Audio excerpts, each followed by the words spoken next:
الحمدللہ رب العالمین والعاقبۃ للمتقین والصلاۃ والسلام علی سید الانبیاء والمرسلین اما بعد فاعوذ باللہ من الشیطان الرجیم بسم اللہ الرحمن الرحیم قال اللہ تبارک و تعالی فی القرآن المجید والفرقان الحمید اہدنا الصراط المستقیم آمنت باللہ صدق اللہ العظیم وصدق رسولہ النبی الکریم ونحن علی ذلک لمن الشاہدین والشاکرین والحمدللہ رب العالمین۔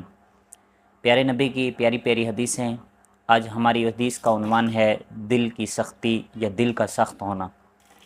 حضرت عبداللہ بن عمر رضی اللہ تعالیٰ عنہ سے روایت ہے کہ نبی پاک صلی اللہ علیہ وسلم نے ارشاد فرمایا، اللہ تبارک و تعالیٰ کے ذکر کے علاوہ زیادہ کلام نہ کیا کرو، کیونکہ اللہ تعالیٰ کے ذکر کے علاوہ کلام کی کثرت دل کو سخت کر دیتی ہے، اور لوگوں میں سے اللہ تعالیٰ سے سب سے زیادہ دور وہ شخص ہے جس کا دل سخت ہوتا ہے۔